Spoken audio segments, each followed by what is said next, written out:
Sixers fans, it is finally time to breathe a sigh of relief as Paul George seems to be okay. We got a recent update from Shams Charania of ESPN that cleared some concerns with Paul George and his future outlook, as this concerning knee injury may not be as bad as it initially looked. I'm going to break down exactly what he said and why I am thrilled to announce that the championship is back on for this season. So let's get right into it and start off with the Shams Charania tweet saying that Philadelphia 76ers star Paul George has a bone bruise and has no structural damage to his left knee and will be reevaluated in approximately 1 week. So obviously not ideal timing based on the season being right around the corner, but the biggest takeaway here is this is not going to be something that lingers for several months. This is not going to be a situation in which Paul George cannot play for the entire season. There is no ACL tear to worry about being in fact. It's just something that is purely going to be a pain tolerance type thing. And to get into kind of what the bone bruise is, that means there's no structural damage. There's nothing that's going to be limiting. It's about how much he can take, how much he can put on it, and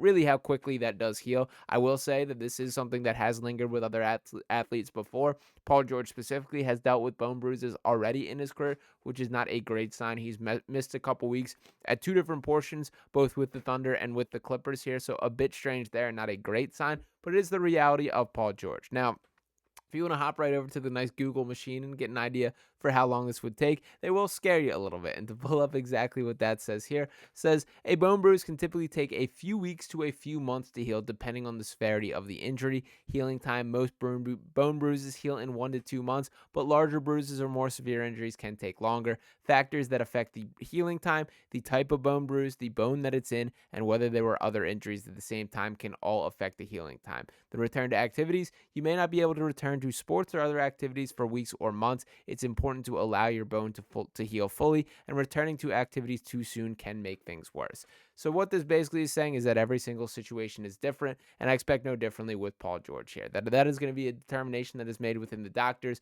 but the bottom line is the worst case scenario for this is far better than what the worst case scenario of the actual event that did occur could have been here. Now, I did want to talk about Paul George specifically, and I'll start by pulling up the article that kind of recognized this again being from Shams Charania here, and I'll start with this. He writes that 76ers forward Paul George has a bone bruise in his left knee, but did not suffer any structural damage and will be reevaluated in approximately 1 week, the team announced Tuesday.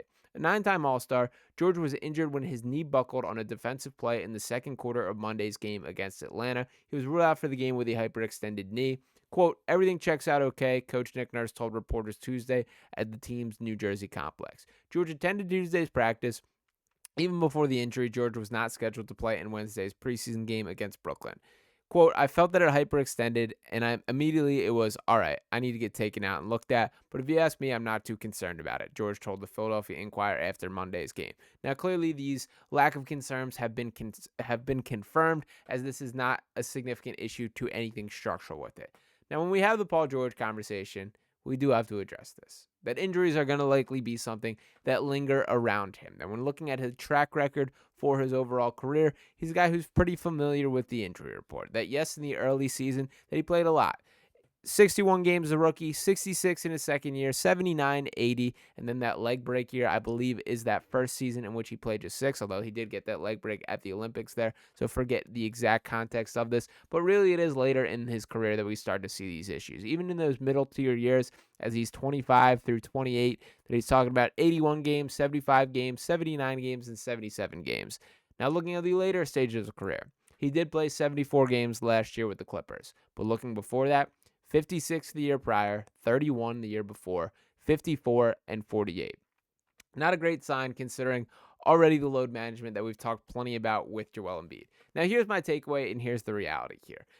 With this Sixers team is clearly built around the trio of stars with Paul George, with Joel Embiid, and with Tyrese Maxey. While the biggest appeal is getting them to the finish line, having that trio together, and that top-end talent that they can bring in a playoff setting, what it also allows is having this optionality is you can survive through a regular season. There is not this massive drop-off when Joel Embiid steps on the floor, as was the case in past years. There will be games where Paul George and Tyrese Maxey can lead the Sixers to victories without Joel Embiid.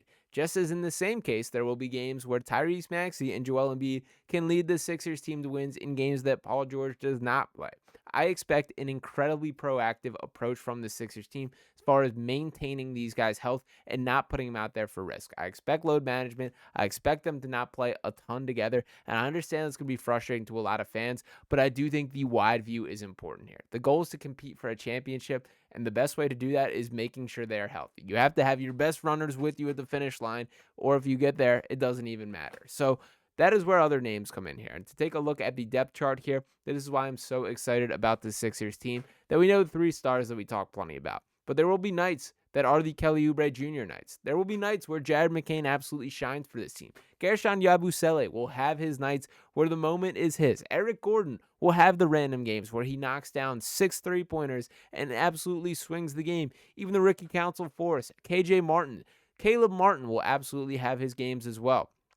There's a lot of talent on this roster, and I think more so than ever, that these are role players with a bit more X factor to them. That we knew what we were getting with the Danny Greens of the world and the Tobias Harrises of the world and all those other guys you can look up and down the roster in years past, the Furkan Korkmaz of the world, the Matisse Thybulles. We knew what those role players were.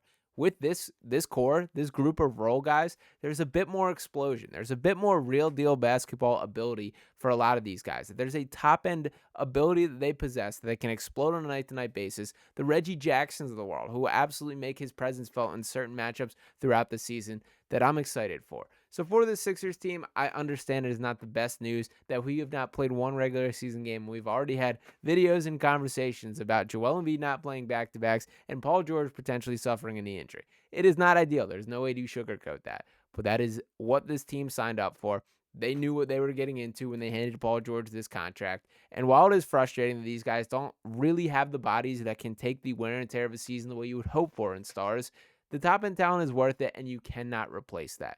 It's going to be a journey. It's going to be a tough struggle, but I do think the Sixers team is well aware of what they're getting into. I do think the addition of a guy like Andre Drummond plays a key part in allowing Joel Embiid to rest more than he had in other points in his career.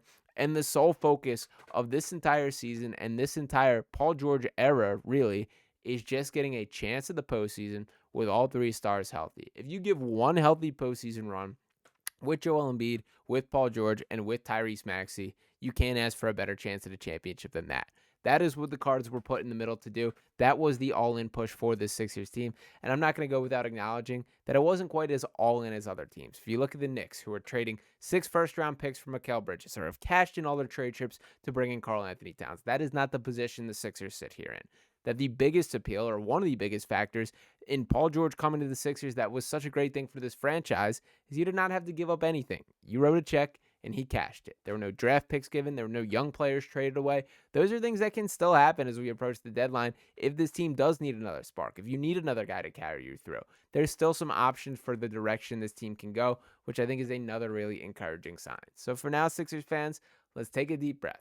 Paul George is still going to be a part of the equation this season and well beyond. The plan is still in place to do whatever it takes to get through and have a healthy playoff run. And this is just a little bump in the road that came earlier than expected. So shout out to Shams Charania for breaking the news there. Thank you to the basketball gods for not punishing the Sixers and making this some sort of sick joke, which felt about as likely to the Sixers as it could be to any other organization in the world there. So shout out to you guys for tuning into this video. Breathe a sigh of relief with me in the comments. I was certainly worried when this first happened myself, so glad to be able to relax a little bit. So make sure you're dropping those comments below. Subscribe to the channel if you have not already, and dropping a like on this video. I'll be talking with you next time right here on Sixers Digest. Peace.